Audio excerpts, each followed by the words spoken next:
मैंने खुद दुआओं का असर देखा है, सुभान अल्लाह। मैंने एक जो है ना वो इसी तरह बंदे थे, उनको नींद नहीं आती थी, इंसोम्निया था और बहुत शदीद डिप्रेशन, गोलियां भी खा रहे थे, सब कुछ चल रहा था। मैंने वैसे ही मैंने कहा देखो आप ये सब कर रहे हैं, अच्छी बात है, चलो मैं एक एडिशन कर देता हूँ, इस दुआ को पकड़ ले, एग्जैक्टली। रब्बी इन्नी मगलूब फंतसिर, हज़रत नूह अलैहिस्सलाम की दुआ। और मैंने कहा इसको फील करके जो है ना पढ़ो, इसको ना फुल उससे पढ़ो, दिल से। तो सुभान अल्लाह, कैन यू बिलीव इट कि उसने मुझे मिराकुलस इम्पैक्ट इस दुआ के बताया कि वाकई मैंने जब रब से कहा ना कि अल्लाह बेबस हो चुका हूँ, अब नहीं मेरे कंट्रोल में, कुछ भी नहीं रहा, तो ऐसी सकत अल्लाह सुब्हानहू व तआला ने दी, और ऐसा मतलब अल्लाह की तरफ से वो दवाइयाँ भी इफेक्ट करना शुरू हो गई। तो ये होलिस्टिक एक जो है ना वो इलाज होना चाहिए इसका।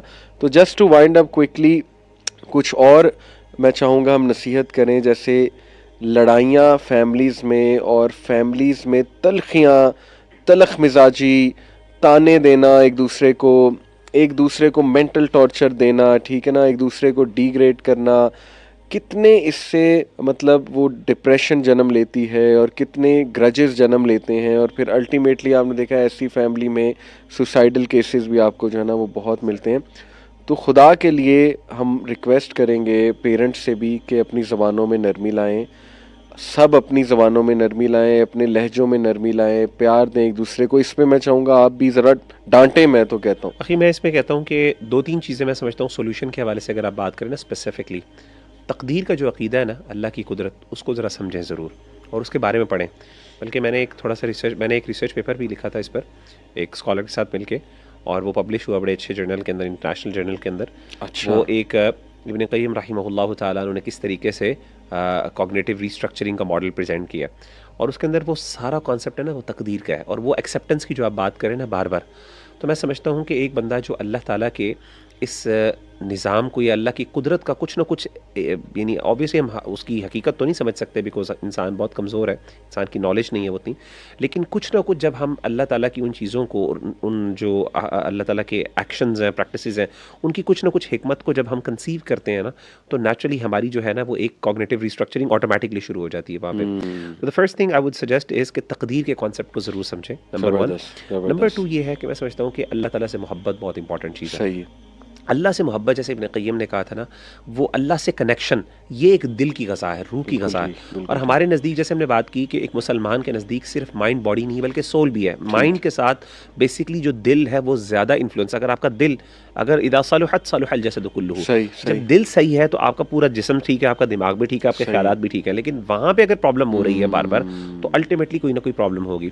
तो अल्लाह के साथ कनेक्ट करना अल्टीमेटली इसमें खैर है, और मैं समझता हूँ कि बाज़ औक़ात बड़ी बड़ी बीमारियों से इंसान बाहर निकल आता है इस वजह से। बेशक वो डायरेक्ट कॉज हो या इनडायरेक्ट कॉज हो, doesn't matter. What matters is कि आपने अल्लाह ताला से कनेक्ट किया, अल्लाह ताला आपको कोई ना कोई रास्ता भी निकालेंगे, आपको इमोशनल स्टेबिलिटी भी मिलेगी, आपको इसी तरीके से अल्लाह पे तवक्कुल और खैर का आपका एक पैराडाइम शिफ्ट भी होगा, आपका जो वर्ल्ड व्यू भी चेंज होगा, और आप चीज़ों की एक असल यानी अल्लाह की हिकमत को भी अल्लाह ताला आपको बसीरत अदा करेंगे, आप उनकी हिकमतों को समझोगे और उससे आपको दिल को सुकून और इत्मीनान भी मिलेगा। इसी तरीके से मैं समझता हूँ आखिरत जो है, द कॉन्सेप्ट ऑफ ईमान बिल आखिरा, ख़ास तौर पे अगर आप मिसाल के तौर पे एंजाइटी बहुत होती है, स्ट्रेस बहुत होता है, जन्नत के बारे में पढ़ें। जन्नत जो है ना, जन्नत का जो अल्लाह ताला ने जो जिस तरीके से कुरान मजीद के अंदर तफसील से अल्लाह ने जिक्र किया ना कि जन्नत के अंदर क्या क्या होगा, और अहादीस में तो सुभान अल्लाह बहुत तफसील है।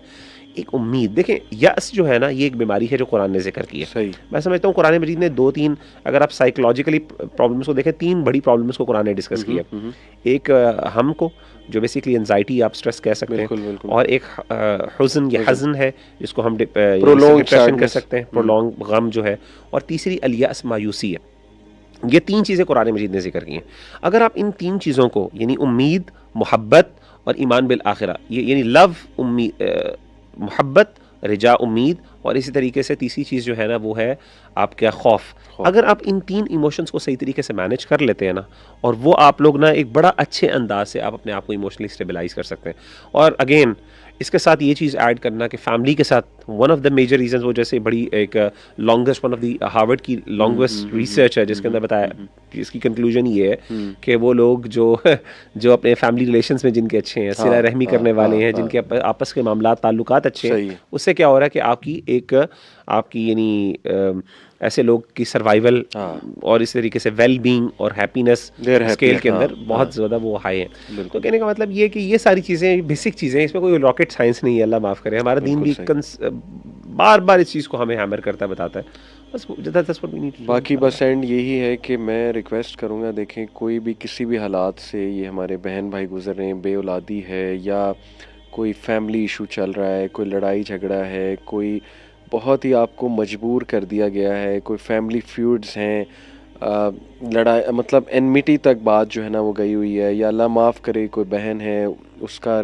हराम रिलेशन था, अब उसको ब्लैकमेल किया जा रहा है, उसकी पिक्स लीक हो जाएंगी, वीडियोस लीक हो जाएंगी, नो मैटर कुछ भी चल रहा है, सबसे पहले तो गो टू अल्लाह, सजदा करें लंबा, इस्तग़फ़ार करें, अल्लाह के आगे रोएं, बहुत ज़्यादा रोएं कि अल्लाह मेरे से गलती हो गई है, मुझे नहीं समझ आ रही मैं क्या करूं, मैं बिल्कुल मगलूब हो चुका हूं, अल्लाह बस मेरी मदद फरमा दे यार, अब मैं तुझी पे रिलाय करता हूं। आप यकीन करें इतने पावरफुल सेंटेंसेस हैं ना कि अल्लाह मेरा क्या बनेगा, मतलब बंदा ये कहे अल्लाह से कि अल्लाह मुझे नहीं समझ आ रही, रात को सोने से पहले बातें करे अल्लाह से, सबसे पावरफुल तो ये है अल्लाह से।